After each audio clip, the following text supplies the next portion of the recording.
Tumores oculares. Uno de cada 2.500 personas busca atención oftalmológica para un tumor de párpado o de la superficie ocular cada año, alrededor de 100.000 por año. Las neoplasias benignas del párpado y de la superficie ocular son al menos 3 veces más frecuentes que las lesiones malignas. La mayoría de estos tumores surgen de la piel del párpado. Los tumores de la conjuntiva y de la córnea se consideran juntos porque las lesiones pueden afectar a ambos tejidos al mismo tiempo.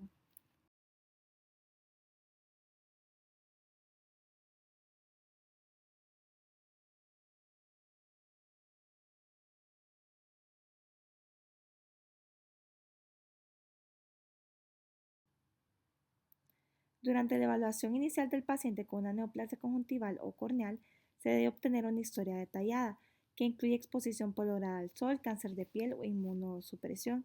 Se debe preguntar durante cuánto tiempo el paciente ha tenido la lesión y si ha habido algún cambio en la apariencia de la lesión. El origen racial o étnico del paciente es relevante, ya que la pigmentación conjuntival puede ser normal en algunos pacientes, por ejemplo en personas de piel más oscura. Durante la evaluación inicial del paciente con una lesión sospechosa en la superficie ocular, se debe realizar un examen ocular completo, incluido un examen de fondo de ojo con dilatación del ojo.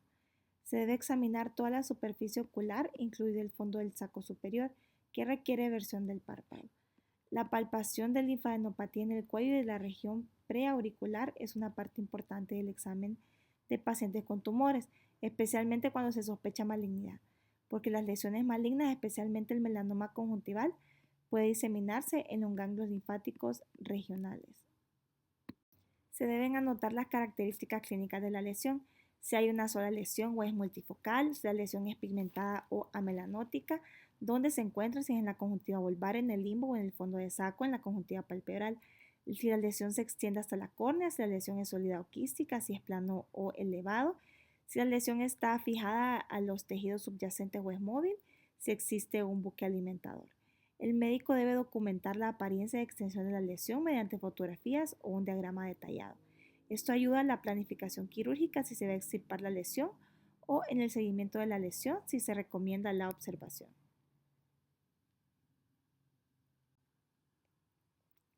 Se suele tener una opinión sobre la naturaleza de la lesión conjuntival o corneal después de completar la anamnesis y el examen físico.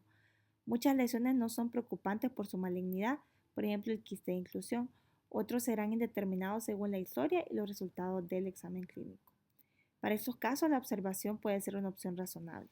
Si se opta por la observación, los exámenes oftalmológicos periódicos son esenciales.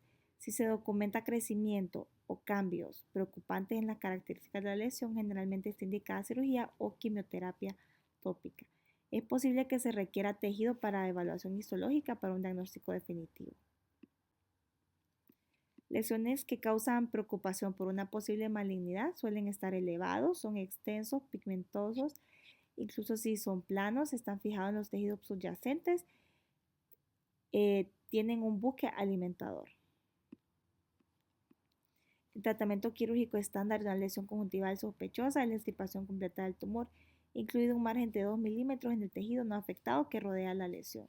Se intenta evitar tocar el tumor durante la extirpación con técnicas de no tocar para evitar la siembra inadvertida de células tumorales en la conjuntiva restante.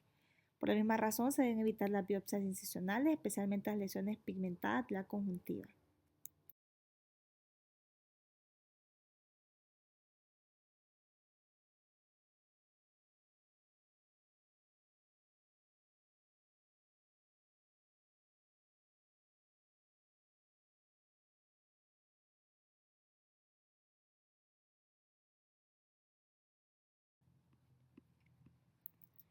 Tenemos que se realiza una incisión quirúrgica con márgenes libres de 2 a 4 milímetros, crioterapia en los márgenes de la incisión, raspado con cuchilla con epitelectomía con alcohol. En el componente conjuntival limbar, los márgenes libres de tumor de 2 a 4 milímetros, crioterapia en los márgenes de la incisión.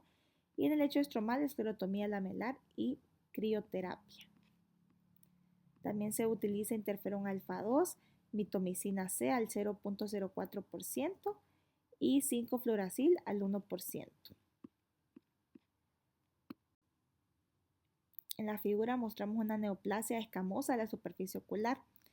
En la segunda imagen es el mismo ojo 7 semanas después del tratamiento tópico con interferón alfa 2 beta 1.000.000 de unidades internacionales por ml 4 veces al día.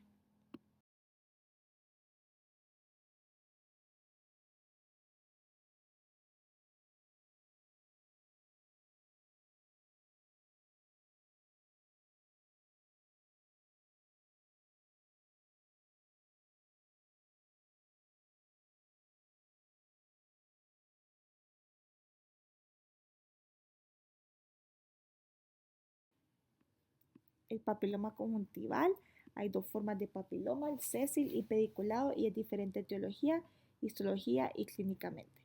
El virus del papiloma humano, los subtipos 6 y 11 son más comunes en niños y 16 más comunes en adultos. Inicia un crecimiento neoplásico de células epiteliales con proliferación vascular que da lugar a un papiloma pediculado de la conjuntiva. En la imagen podemos ver un papiloma escamoso conjuntival, un pediculado y sésil. Suelen ser benignos los sésiles, pueden representar una lesión displásica o carcinomatosa, especialmente cuando es causado por los tipos 16, 18 o 33 del BPH. En la imagen tenemos un papiloma sésil típicamente que se encuentra en el limbo y tiene una base plana. Con una superficie brillante y numerosos puntos rojos, esta forma de papiloma se parece a una fresa. La lesión puede extenderse a la córnea y los signos de displasia incluyen leucoplasia, que es indicativa de cretación, formación de simbefarón, inflamación, una variante muy rara en el papiloma invertido. Tenemos el papiloma pediculado, que es un crecimiento carnoso y exofítico con un núcleo fibrovascular. Surge en el fondo del saco inferior, pero también puede presentarse en la conjuntiva tarsal o vulvar o a lo largo de la placa semilunar. La lesión tiene un tallo y tiene una apariencia multilobulada con epitelio liso y claro y numerosos vasos sanguíneos pequeños en forma de sacacorcho. El tratamiento puede observarse cuando es pequeño y es cosméticamente aceptable y no irritable. La resolución espontánea puede ocurrir durante muchos meses o años y la incisión quirúrgica con crioterapia o cauterio en la base de la lesión es curativa aproximadamente el 90% de los pacientes. Y una incisión incompleta puede estimular el crecimiento y provocar un peor resultado.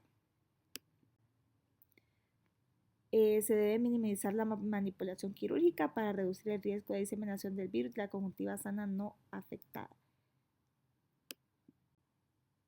La neoplasia escamosa de la superficie ocular es un término inclusivo que se utiliza para descubrir un amplio espectro de tumores escamosos de la conjuntiva y la córnea, que pueden tener hallazgos clínicos similares y requieran una biopsia para diferenciarlos. Entonces tenemos los factores de riesgo, exposición a luz, envejecimiento, infección por BPH, tabaquismo, tez clara, inmunosupresión. La no invasivo, que es neoplasia intraepitelial conjuntival o corneal, es una análoga a la queratosis actínica de la piel. El proceso displásico no afecta a la membrana basal subyacente y hay afectación primaligna con riesgo de transformarse en carcinoma de células escamosas.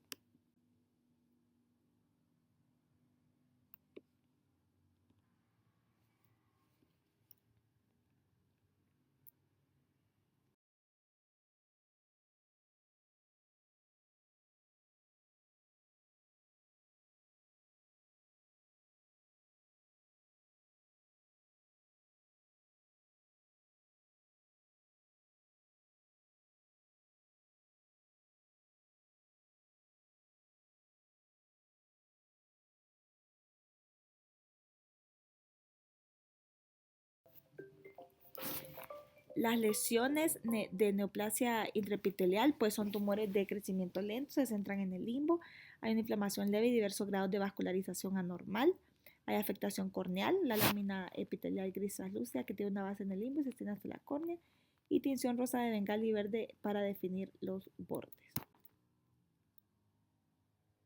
El carcinoma de células escamosas pues se extiende más allá de la membrana basal hasta el estroma con potencial metastásico. Es más común y más agresivo en inmunocomprometidos y con xerodermia pigmentosa.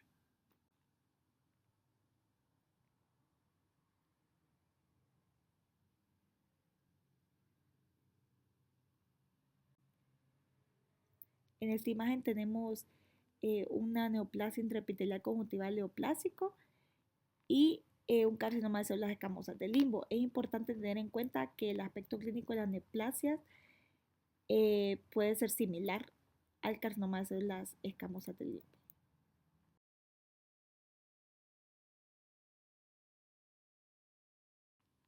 El carcinoma de células sebáceas es el 1% de todos los tumores del párpado, 5% de las neoplasias malignas del párpado, es más frecuente en personas mayores, hay invasión epitelial de la conjuntiva en 50% de los pacientes y sección de la córnea en más del 25%.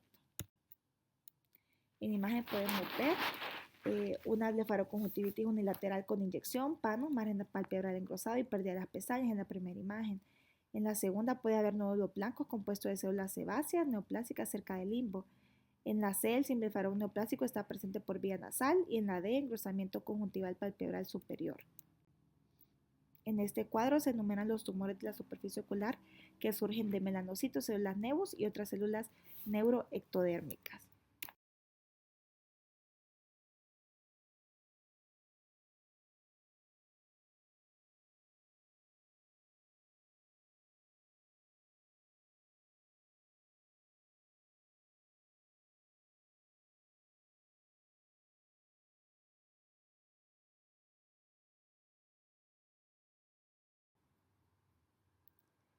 La melanocitosis ocular congénita en la epiesclera, 1 de cada 2.500 personas. Es más frecuente en población negra y hispánica y asiática. Hay una proliferación focal de melanocitos subepiteliales.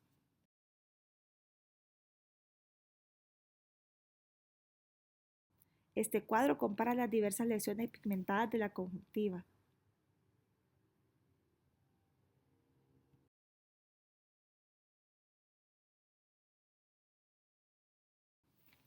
Los nevos neocelulares de la conjuntiva consisten en nidos de infiltraciones más difusas de melanocitosis benigno.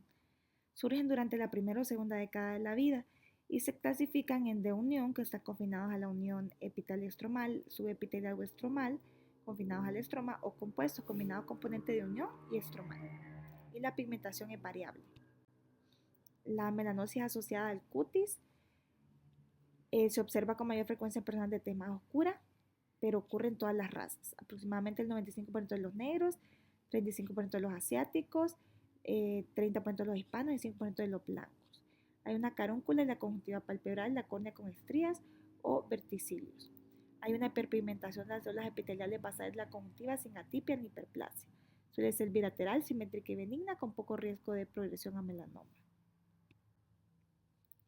La melanosis primaria adquirida es una pigmentación adquirida no quística plana, irregular o difusa de color marrón del epitelio conjuntival, unilateral o asimétrica si es bilateral, y la piel es más común en piel clara. Lesiones pigmentadas malignas del melanoma conjuntival, prevalencia aproximadamente de 1 por 2 millones, población de ascendencia europea es más común, menos del 1% de las neoplasias malignas oculares. Y los melanomas de cuerpo ciliar son similares a un melanoma conjuntival. El melanoma en la conjuntiva palpebral puede estar en la conjuntiva vulvar o en el limbo. El grado de pigmentación es variable, 25% de los melanomas conjuntivales son amelanóticos. Indicadores de mal pronóstico, la localización en la conjuntiva palpebral, carúncula o fondo de saco. La invasión a tejidos más profundos con un espesor de más de 1.8 milímetros con afectación del margen del párpado e invasión linfática diseminada interepitelial o del espesor total tipo celular mixto.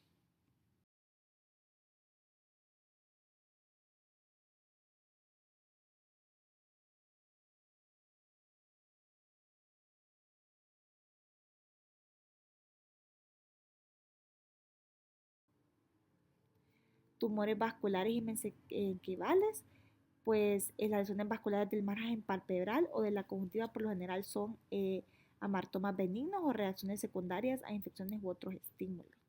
Entonces tenemos los hermatomas reactivos y malignos.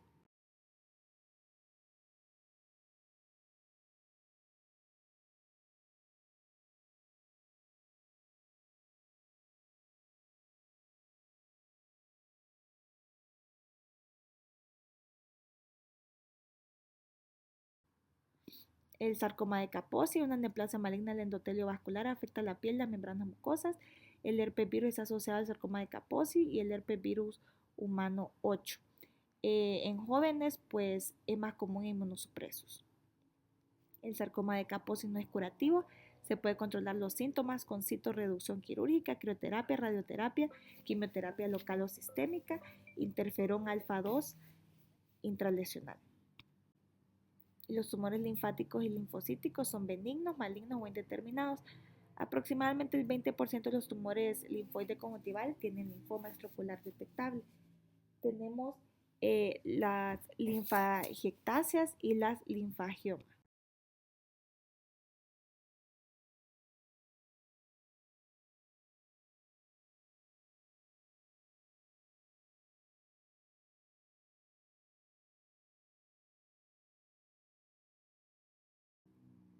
Y los tumores metastásicos pues son pocos comunes, que en el tracto uveal y de la órbita, pero tales tumores han surgido del cáncer de mama, pulmón, riñón u otros lugares, incluido el melanoma cutáneo.